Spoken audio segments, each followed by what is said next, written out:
Right now, the streets of Nepal are on fire. Tens of thousands of young people are rising up in what looks like a fight for their nation's soul. The official story is about corruption and a social media ban. But what if the real story is about them? What if all this chaos is going exactly to plan? In September 2025, huge youth led demonstrations, now known as the Gen Z protests, blew up across Nepal. On the surface, the reasons were clear. Protesters were fed up with rampant government corruption, nepotism, and a crippling lack of jobs. The final straw? A sudden government ban on 26 major social media platforms, including Facebook, Instagram, and YouTube. For a generation that grew up online, this was a direct attack on their freedom. The anger exploded, leading to violent clashes, the torching of the parliament building, and the resignation of Prime Minister KP Sharma Oli. The deadly crackdown left at least 19 people dead and over 300 injured, and the Home Minister resigned amidst the chaos. But as the smoke begins to clear, a new and unsettling question is bubbling to the surface. Whispers and online rumors are pointing fingers at an outside force, suggesting a hidden hand is pulling the strings to reshape the nation's future. And the name that keeps popping up? The CIA. Is there any truth to this, or is it just another conspiracy theory? To understand why an agency like the CIA might be interested in a small Himalayan nation, you just have to look at a map. Nepal is a buffer state, strategically squeezed between two nuclear-armed rivals, India and China. For decades, this has made it a chessboard for international spy games. Any influence in Kathmandu is a big deal for Washington, Beijing, and New Delhi. As China's influence in Nepal grew through big investments like the Belt and Road Initiative, Western capitals got more and more worried about a pro-Beijing government controlling this critical piece of land. This geopolitical rivalry gives a powerful motive to pull Nepal out of China's orbit and align it with Western interests. The next question is this something the CIA even does? Well, history gives us a complicated yes. The agency does have a history of covert operations connected to Nepal.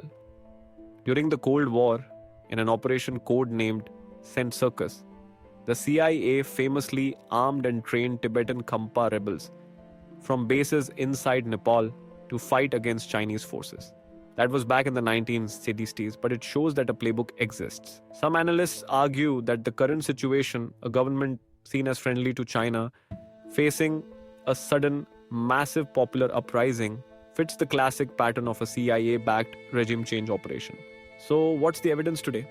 There's no smoking gun, but analysts are pointing to some curious circumstances. As the old government crumbled, a new face gained prominence in the conversation.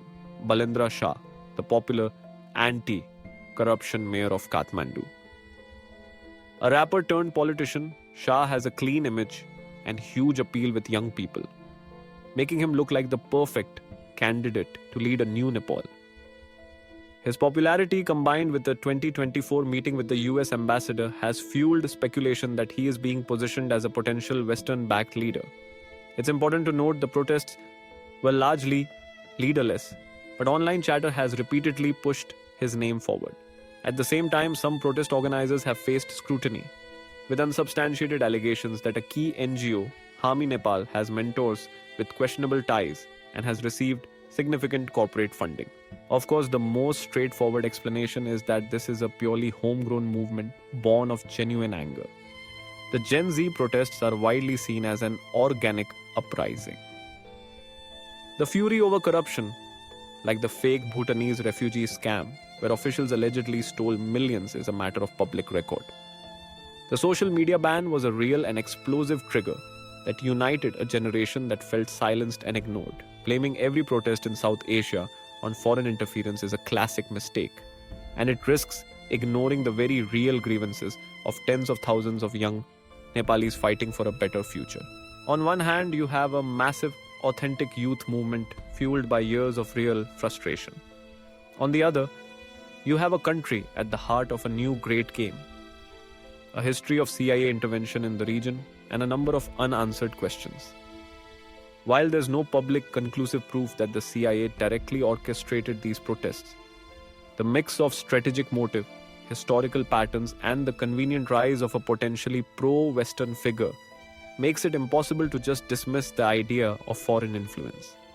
Whether it was a direct plot or simply a case of fanning the flames of existing anger, it's clear the future of Nepal is being fought for not just on the streets of Kathmandu, but in the shadows as well.